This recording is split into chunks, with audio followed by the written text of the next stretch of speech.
महाराष्ट्रापासून तोडण्याचा दिल्लीचा कट आहे, त्यामुळं मुंबई वाचवण्यासाठी शिवसेनेला साथ द्या असं म्हणत शिवसेनेनं भाजपसोबत मुंबई पालिकेत सलग 20 वर्ष सत्ता राखली. पण त्याआधी सुद्धा मुंबई तोडणार या केवळ एका वाक्यावर शिवसेना सत्तेत आली होती. काँग्रेसचं सरकार असताना देखील सका पाटील आणि मोरारजी देसाई यांची विधानही अशीच असायची. यानंतर राजकारण बदललं, युत्या तुटल्या, आता सध्या महापालिकेची निवडणूक येऊ घातली आहे. अशा ठाकरे आणि शिवसेना याच मुद्द्यावर निवडणूक लढवत आहेत की भाजपला मुंबई संपवायचे, मराठी लोकांना संपवायचं आहे, मुंबई गुजरातमध्ये न्यायचे.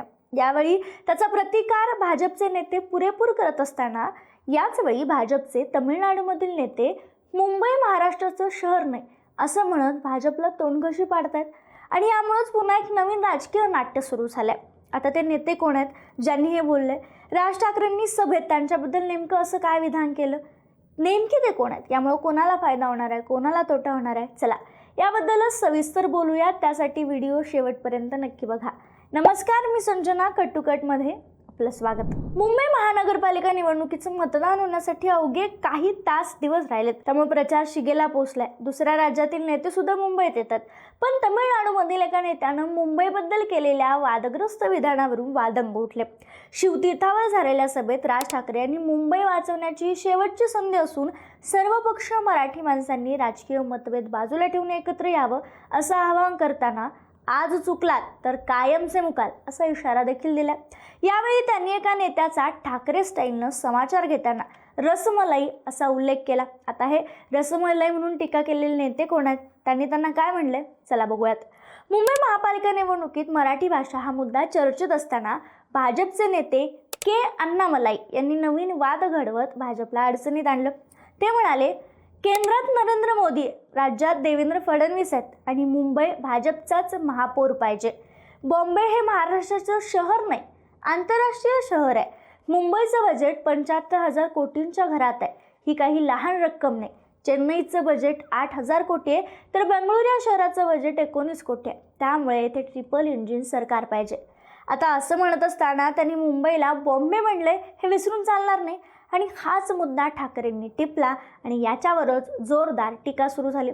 संजय राऊत यावर बोलले आणि यावरच सभेत राज ठाकरे म्हणाले, मुंबईत रसमलाई आली होती म्हणतो, मुंबई आणि महाराष्ट्राचा काय संबंध?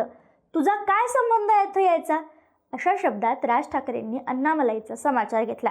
बाळासाहेब ठाकरे म्हणायचे, हटाव लुंगी बजाव पुंगी, ते यासाठीच आम्ही एकटे असलो तर काफी आहोत असंही म्हणाले. संदीप देशपांडेंनी देखील सुरुवातीला के अण्णामलाई यांचा समाचार घेतला. आता ज्या के अण्णामलाई यांच्यावरून भाजपची डोकेदुखी वाढली आहे, ठाकरे समाचार घेतात, ते कोण आहेत पाहूयात. रसमलाई असा उल्लेख झालेले नेते आहेत के अण्णामलाई. हे तमिळनाडू भाजपचे माजी प्रदेशाध्यक्ष आहेत. विशेष म्हणजे ते IPS अधिकारी सुद्धा राहिलेत. शेतकरी कुटुंबात जन्मलेले करूर जिल्ह्यातील कोयंबतूर गावचे ते आहेत. कोयंबतूर येथून इंजिनिअरिंगचं शिक्षण घेतल्यानंतर त्यांनी लखनौत IIM मधून MBAचं शिक्षण घेतलं. 27व्या वर्षी म्हणजे 2011 साली यशस्वी होऊन ते IPS झाले. त्यांना कर्नाटक राज्यात नियुक्त करण्यात आलं. त्यांनी केलेल्या धडाकेबाज कामामुळे त्यांना सिंगम ही पदवी मिळाली.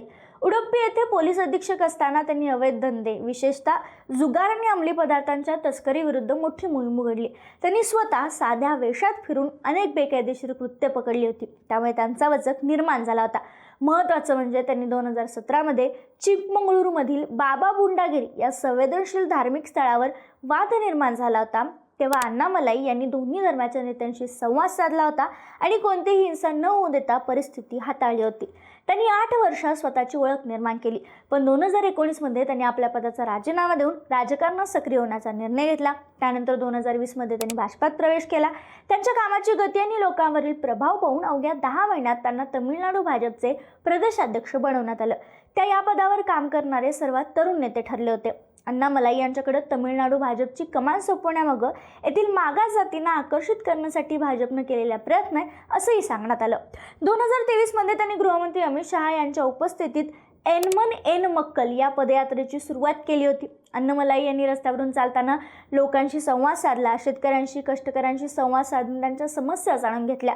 यामुळे त्यांनी स्वतःला तामिळनाडूमधील एक प्रबळ आणि मुख्य विरोधी चेहरा म्हणून सिद्ध केलं. यात्रेत त्यांचा सेल्फी विथ अण्णामलाई हा उपक्रम चांगलाच लोकप्रिय झाला होता.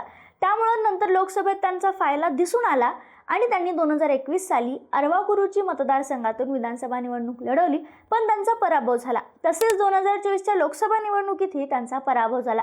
मात्र तरीही त्यांनी DMK सरकारविरोधात नेहमीच आक्रमक भूमिका घेण्याची जी त्यांची भूमिका आहे ती कायम ठेवली. शिवाय संताप म्हणून स्वतः चापकाचे फटकेही मारून घेतले. जोपर्यंत DMK सरकार जात नाही तोपर्यंत पायात चप्पल घालणार नाही, अणवाणी फिरणार असल्याचा पण देखील त्यांनी केला होता. अण्णामलाई यांच्यावर टीका होत असताना ठाकरे बंधू जेव्हा त्यांच्यावर बोलले किंवा राज ठाकरे बोलले, त्याच्यानंतर त्यांनी त्याला प्रत्युत्तर दिले. मुंबई शहर हे केवळ महाराष्ट्रापुरतं सीमित नसून आंतरराष्ट्रीय दर्जाचं शहर आहे. तसेच मुंबईला आंतरराष्ट्रीय शहर म्हटल्याने महाराष्ट्रातील लोकांचं योगदान कुठेही नाकारलेलं नाही. मी एका शेतकऱ्याचा मुलगा असल्याचा मला अभिमान आहे. त्या लोकांनी फक्त मला शिवीगाळी करण्यासाठी सभा बोलावली होती. कुणीतरी असं लिहिलंय की मी मुंबईत आलो तर माझे पाय छाटून टाकतील. अशा लोकांना मी सांगतो की मी मुंबईत येणार आहे. माझे पाय छाटण्याचा तुम्ही नक्की प्रयत्न करून पहा, असा इशाराही अण्णामलाई यांनी दिला. आता बघा, मुंबईत शिवसेनेचा जन्मच बजाव बुंगी हटाव लुंगी हे आंदोलन करत झाला होता. ठाकरे यांचा प्रचार मुंबई आणि मराठी मुद्द्यावर असताना अण्णामलाई यांचं वक्तव्य ठाकरे गटाला नक्कीच बळ देणारं ठरतं आणि भाजपला अडचणीत आणणारं ठरतं. महत्त्वाचं म्हणजे शिंदे गटाचं मौन देखील त्यांना फटका बसण्याची शक्यता वर्तवते. आता निवडणुकीत अण्णामलाई यांच्या वक्तव्याचा किती फटका बसणार की बसणार नाही यावर भाजप काही वेगळी भूमिका घेईल का, भाजपकडून काही विधानं केली जातील का, हे पाहणं महत्त्वाचं आहे. मात्र या सगळ्यावर तुमचं मत काय आम्हाला कमेंटमध्ये कळवायला विसरू नका.